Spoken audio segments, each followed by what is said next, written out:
Hey everybody, it's Audrey. Today I have a special video to share. It is for a collaboration with Christine Meyer, and she is doing a series on her YouTube channel this week, Crafting with Black and White video series. So go check out her channel. I will put a link in the description below and all the other pages created this week with black and white papers. So I pulled out a whole bunch of black and white papers from my stash. Some of these are from Studio Calico. And the first collection I actually thought of was the Amy Tan Plus One collection, because just about every B side of that collection has black and white prints on it. And then I was going through my stash and I found this little 6x6 paper pad.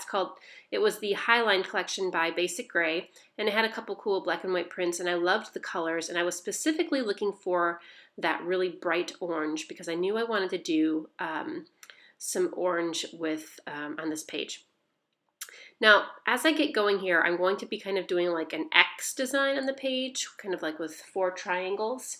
And this is a bit of warning. I meant this page to be kind of chaotic and super busy and kind of like a blur to kind of go along with the theme of my photo, which I will tell you about in a little bit. But so it ends up being a super busy page, but it was exactly like I had planned it in my head. So at least that worked out. So I'm working with this orange color, and I really wanted kind of this orange watery color look, but I wanted to add some red to it, which I will do here in a little bit. So I decided to use these as the base, and they were not quite big enough because it came from a 6x6 pad. So I'm just gonna make do with the size I have, and my plan is to kind of have these orange triangles pointing into the side, like pointing into my cluster of photos, and then lining it with some strips of black and white, and then also some black paint in there as well, which in the end, the black paint isn't as prominent as I wanted it to be, but oh well, it works. I am trying to get my glue bottle unclogged there, so it was really clogged, so that's what I stepped out of the camera for a minute there to unclog it with a pin. Okay, so I'm going to glue these down. Again, they're not exactly the right size, but that's okay. It'll do for now. So, like I said, I liked the orange color, but I wanted to add a little bit of red in there. So I decided to go over with some gesso, and I wasn't sure what media I was going to use yet to put the red on, if I was going to use watercolors or acrylic paint. I wish I did not put the gesso down. I know that it helps prime your paper, but it started making my red paints look too pink, and I did not want there to be a lot of pink. So I'm experimenting here with a little bit of red, and it just does not show up well over the gesso, over the orange, and it's kind of turning out kind of pink, like I said. So I'm going to go with plan B, which is to try some of this mist, which I knew was a very, very bright red mist.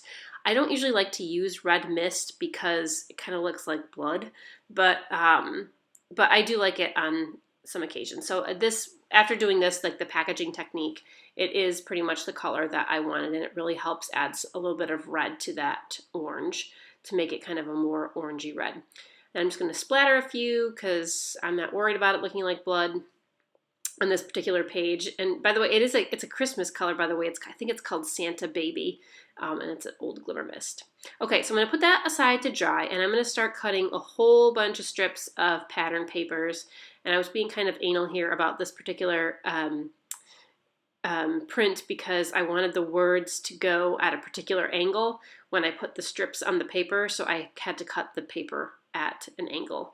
And I wasn't worried about these other ones. I'm not going to show you me cutting all these different strips of paper, but I just go through, pick a whole bunch of black and whites and a couple grays and more of the black with white instead of the white with black.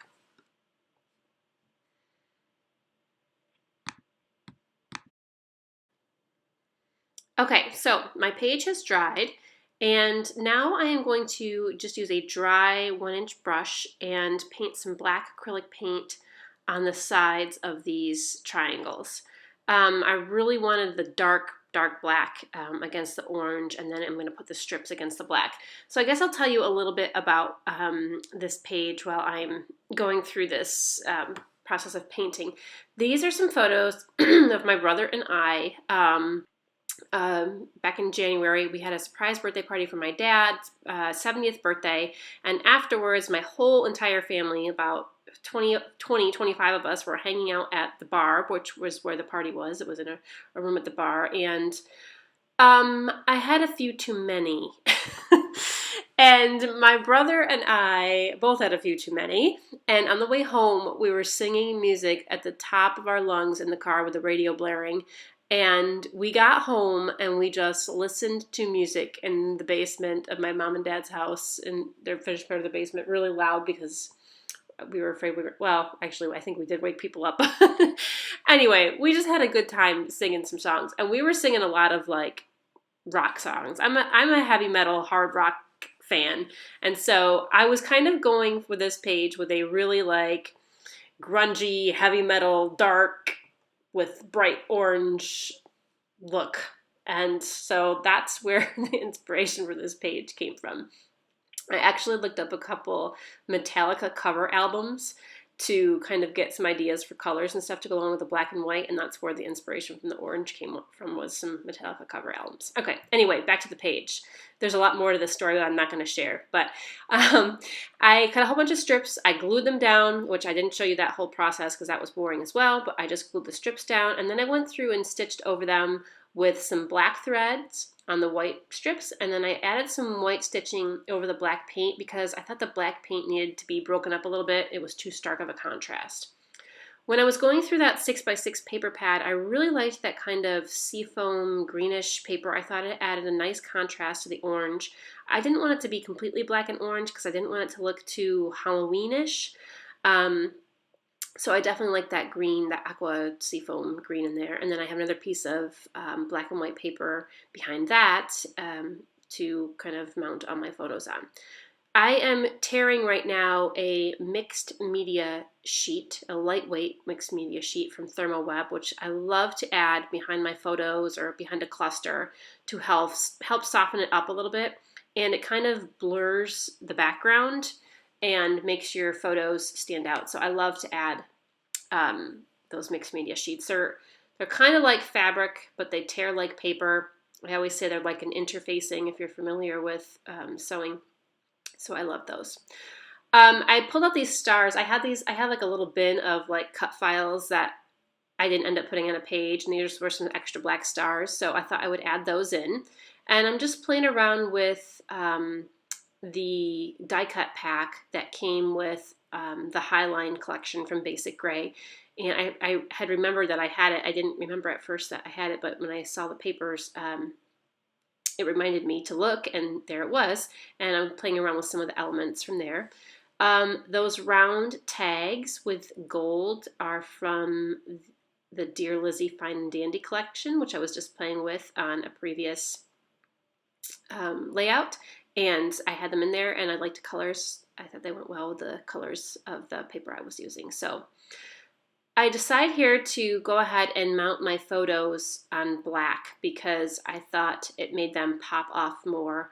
I thought they were getting kind of lost in the cluster of papers and stuff I have going on in the background. So I'm going to mount those on black. And when I kind of frame my photos like this, I just stick them on a piece of cardstock and hold them with my hand and cut with my fingers, and I don't try to do it too precisely because, well, for this particular page, I didn't mind that they were a little bit wonky. So I cut a couple strips too of this black and white stripe paper. I thought I wanted to add that in. I didn't cut it originally. It was kind of sticking off to the side. So I cut the strips, and I'm kind of hemming and hawing if I want to add that in, and I do actually add that in at the end because I like the way the black and white stripes look. Okay, so I'm pretty settled on this design, I guess, and I am going to go through now and just start adhering my things together, and I kind of work from top to bottom. So I'm going to pull off my photos first, and I wanted those to pop off the cluster there. So I'm going to, the layers rather of layers of paper, I'm going to back them with some craft foam. And sometimes I put the sticky side on the photo, and sometimes I put the sticky side face down on the pattern paper, but this time I just decided to put it on the photo. And I'm going to adhere it with a tape runner to the pattern paper. By the way, I'm using an eraser right there because I had a couple, my fingers were so sticky from gluing down all those strips. I had a little glue residue in my fingers and it was sticking on the photos. And I find that using a gum eraser it works just fine on photos, and it helps take off any little glue specks or any kind of smudge you might get on a photo. So I highly recommend investing in a gum eraser if you don't have one. I actually went there for a second and went and washed my hands because they were super sticky, and I didn't want to get any more stuff on my pictures. Okay, using a tape runner to glue these pictures down on that green pattern paper. Looking back, I wish I had exposed a little bit more of that green paper because I really like the color, and I don't think that you really see it a lot now. It looked great at first, but I think when I went through and distressed the edges, I lost some of the height of it.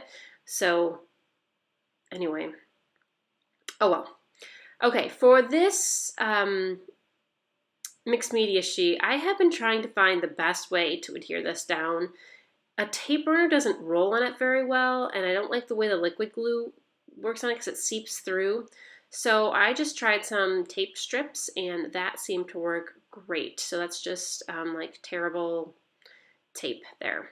Not terrible, but it's tearable. I can tear it easily. That's what I'm trying to say. Okay, going through with some more red splatters. Gonna dry those, and then again, I thought that the white and the the orange and the black were just too, such a stark contrast there. I wanted to soften that up a little bit. So I'm going to add some White Delusions ink. And a long time ago in a video I had posted, I was having trouble with using white ink, and somebody recommended this, and it is awesome. So thank you to all of you who recommended this White Delusions ink. I love it. It's perfect. It doesn't soak into the background paper, and it really shows up really white. When I took the top off, I got a big glob of it, and it was almost like paint like consistency. So I kind of tried to wipe that up a little bit.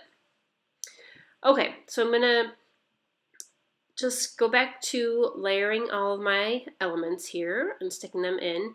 That little tag there, it was really red, and I didn't mind. Like I know we don't see it as clearly behind the mixed media sheet there, but I really don't mind it. I think it adds a little bit of interest to do it like that.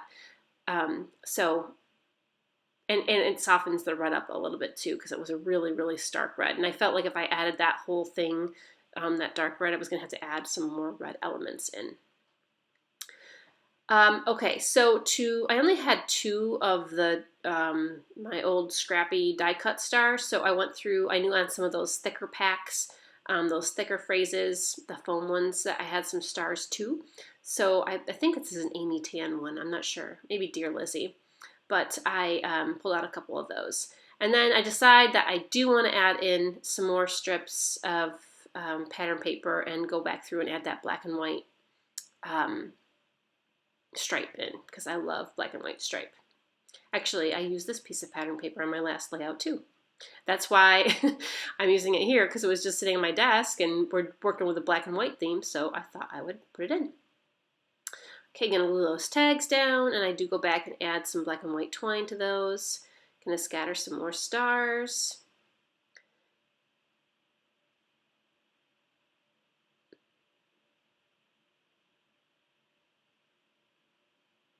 Yeah, this is not a typical page for me, I don't think. It's really, really, really super busy. And I usually like to put a lot more focus on the photos. Although, when I look at it in person, it looks really, really busy. But when I'm looking at it here on the screen, it doesn't look as bad. But yeah, so not super typical for me, but I still like it because it goes along with like I said, it was exactly what I had in mind, and it goes along with my theme of my page.